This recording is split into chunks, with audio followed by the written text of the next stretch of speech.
Hi, I'm Linda Mao, and welcome to Art This Week. On this week's episode, we visit the Dallas Museum of Art and speak with Senior Curator of Decorative Arts and Design, Kevin W. Tucker, about the exhibition, Modern Opulence in Vienna, the Wittgenstein Vitrine. Now for Art This Week.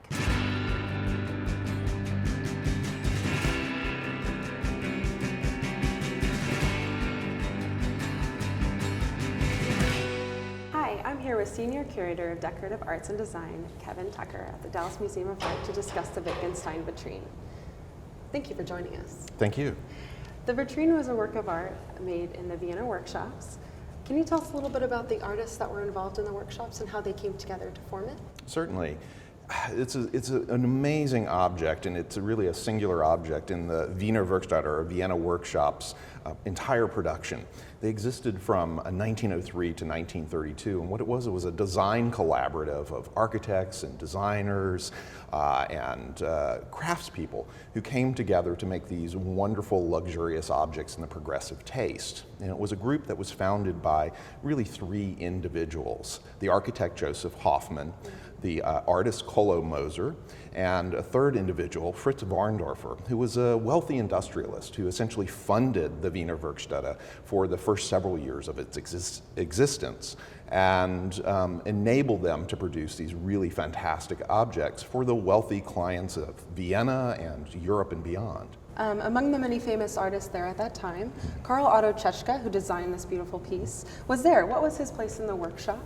Carl Otto Czeschka, the designer of the vitrine, is an interesting figure because he's not perhaps as well known as, say, Joseph Hoffmann, one of the founders, but he arrived at the Vienna workshops in 1904 and began producing a series of very interesting designs, everything from postcard designs to furniture designs to silver designs and jewelry designs. And we know that probably around 1906 he began working on this particular object, and he was not alone, certainly.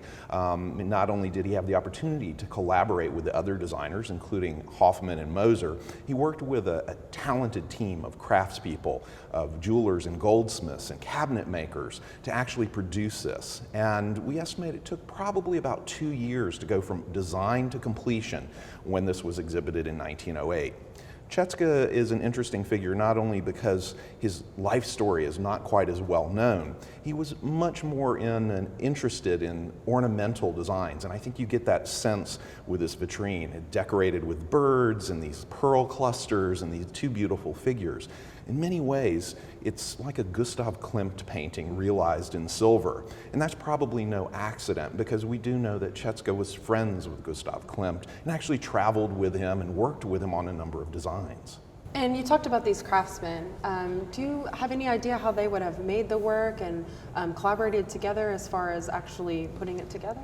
Well, the piece is made out of several different components that are all assembled, screwed together and joined together.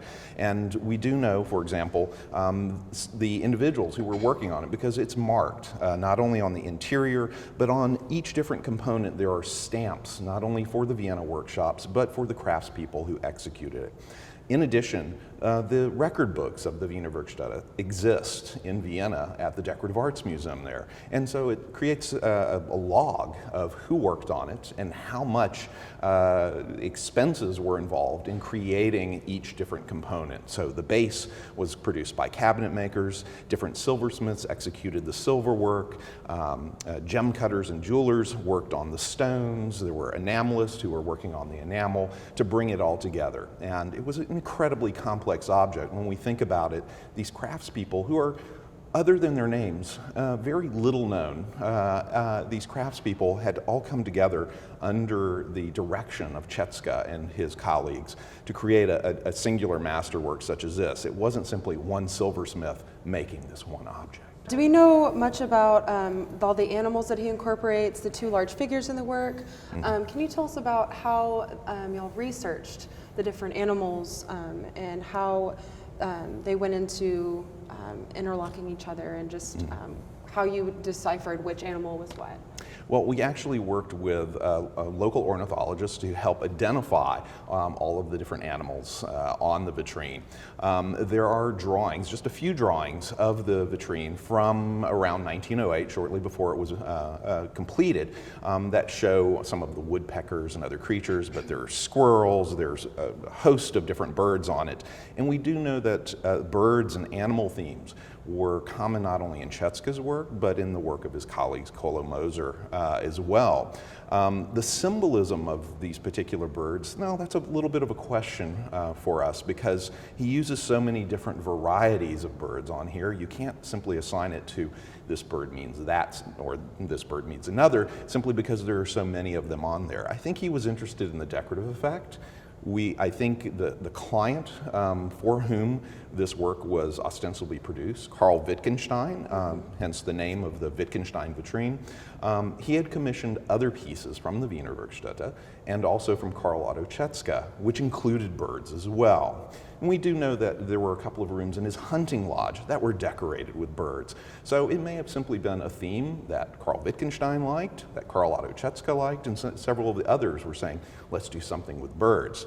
The figures are even, I have to say, much more atypical in the work of the Wiener Werkstätte, particularly in silver. I mean, you would not imagine either a piece of furniture or a large piece of silver having figural elements. They were more interested in abstracted or stylized sort of early modern design. So the figures seem a little anachronistic, but they're closest, I think, in spirit to the beautiful figures out of a Gustav Klimt painting. They almost look like these Byzantine figures, perhaps knights or sentinels, guarding whatever contents the vitrine originally held. They have these ivory faces, these lapis lazuli inset headpieces that are almost like chainmail, and then the beautiful enamel work of their robes. They relate in design directly to what Czeschka was doing in graphic work. He was first and foremost known for producing beautiful book illustrations and cards, and he did a lot of these sort of medieval knight type scenes with figures on horseback and sort of beautiful regalia. And you have to think that he was inspired by that work in graphic design to produce the designs for these two figures. Do they represent anything specifically? Not so much as individual objects or individual figures, but I think they're simply guardian symbols for this cabinet. It's a precious object in its own right, so you kind of wonder, what could really they be guarding? And that's a great mystery behind the vitrine as well. What was in it originally? Why was it important for you to acquire this piece for the DMA?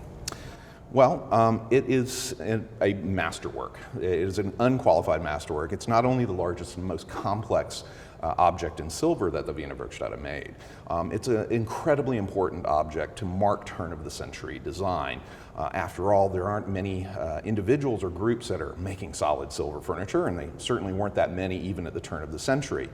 And in many ways, it's sort of the last great gasp of the 19th century, the wealthy clientele of Vienna being able to afford these magnificent, almost royal-looking objects that were extraordinarily expensive, extraordinarily labor-intensive to produce.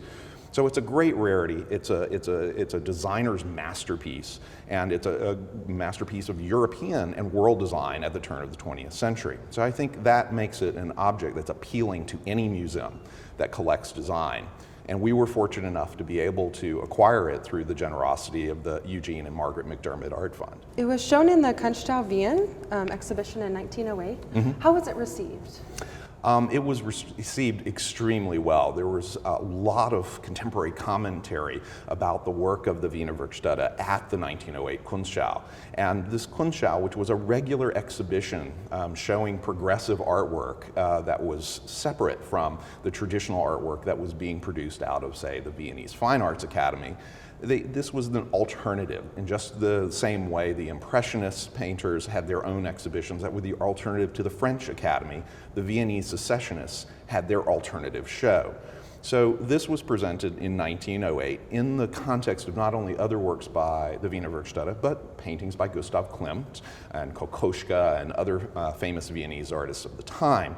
And because this was the largest, the grandest, the centerpiece of the Wiener Werkstätte exhibition, it certainly received a lot of attention. You could not have failed to notice it. And the writers went on about Czeschka's great masterwork in the exhibition, and the fact that it was impressive not only for its scale and beauty, but the fact that Carl Wittgenstein purchased it. And what new information came out of the research and conservation of this piece?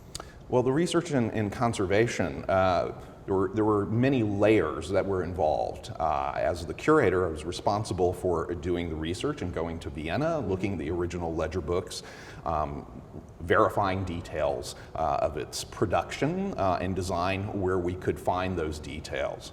And in the conservation, which was helmed by Fran Boss, our associate conservator here at the Dallas Museum of Art, that is a complex story in its own right that took her over 8 months to not simply clean the silver, but to completely disassemble it, to investigate the originality of portions of the base, to address various issues throughout the object.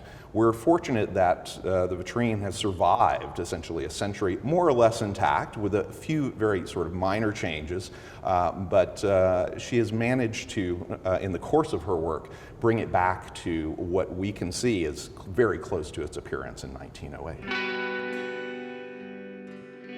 We want to thank Kevin for speaking with us. For more information on the exhibition, go to dma.org. That's it for Art This Week. Thanks for watching.